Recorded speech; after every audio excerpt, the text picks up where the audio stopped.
Olá, seja bem-vindo a mais um vídeo do canal da Trading com Dados, canal onde a gente fala um pouco sobre finanças quantitativas, programação em Python, ciência de dados do mercado financeiro e muito mais.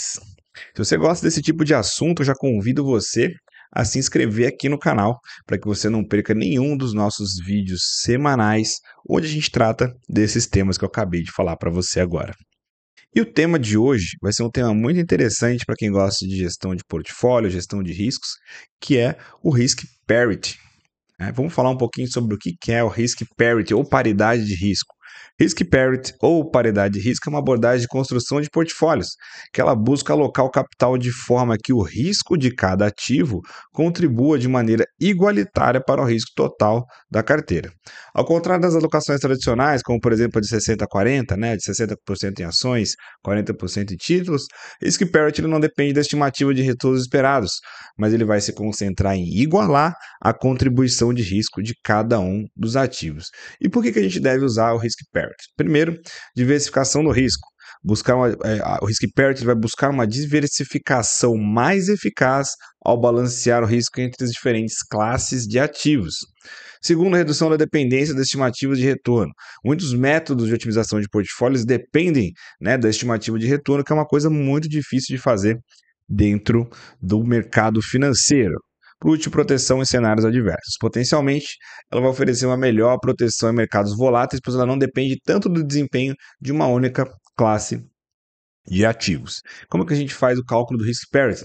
Para entender o Risk Parity, primeiro a gente precisa entender a contribuição de risco de cada ativo do portfólio. Para isso, a gente vai calcular a volatilidade da carteira. Depois disso, a gente vai calcular a contribuição marginal de risco de cada ativo, ou seja, quanto que cada ativo está contribuindo para o risco daquela carteira.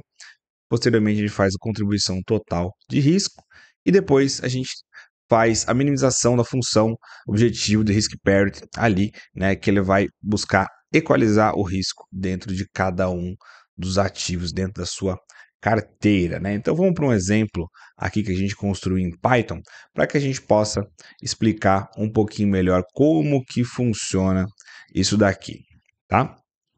Primeiro vamos utilizar as bibliotecas aqui, o iFinance, NumPy, Pandas e SciPy.optimize, tá?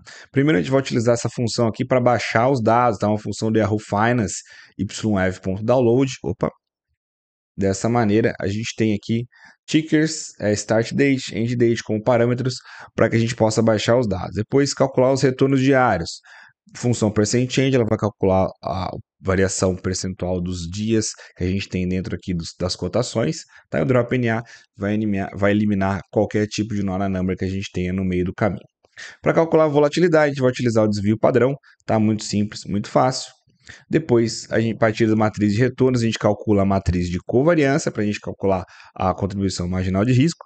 E aí entra a função da paridade de risco. A gente vai tirar essa função que ela vai nos dar os pesos, tá? Nessa função aqui, Risk Contribution, a gente tem primeiro a variância da carteira, ou seja, ela vai ser calculada com o produto dos pesos transpostos da matriz de covariância.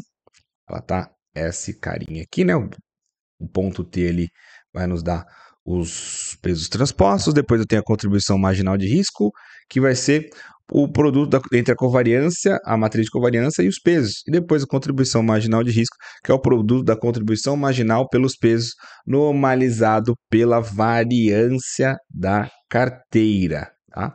E a partir daí eu tenho a função essa Objective Function aqui, que é a função que queremos minimizar. Ela vai medir a diferença entre a contribuição de risco de cada ativo e a média das contribuições de risco, buscando igualar essas contribuições, ok?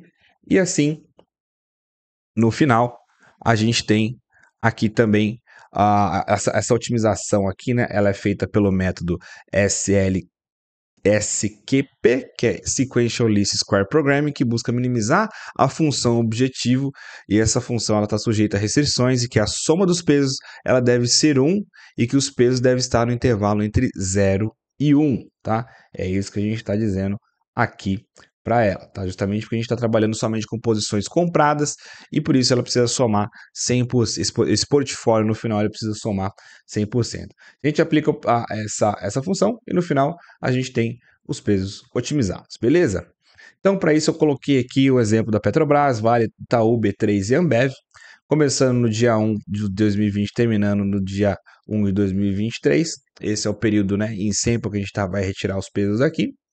Baixei esses pesos, calculei os retornos, calculei a matriz de covariância, os pesos e passei tudo isso dentro da minha função que eu tinha aqui anteriormente. E dessa forma eu tenho aqui os pesos já calculados a partir desse modelo de paridade de risco, ok? O modelo de paridade de risco é amplamente ainda utilizado no mercado financeiro. Existem algumas evoluções dele, como o Hierarchical Risk Parity, que ele vai aplicar um algoritmo de clusterização hierárquica para que dessa maneira ele distribua melhor os pesos ainda, mas ele oferece esse modelo de Risk Parity vai oferecer uma abordagem alternativa muito poderosa para a construção de carteiras, principalmente em ambientes que são muito voláteis. A gente, ao focar na diversificação de risco, né, em vez dos retornos esperados, a gente pode proporcionar um portfólio mais balanceado e resiliente.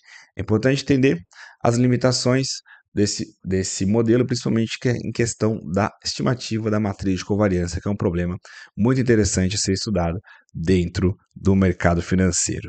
Espero que você tenha gostado desse vídeo. Se você tem algum amigo, algum conhecido aí que gosta desse tema de gestão de portfólios, trabalha dentro do mercado financeiro, quer mostrar para ele como que faz isso em Python, envie esse vídeo para ele. E se gostou, deixe o seu like. Até a próxima.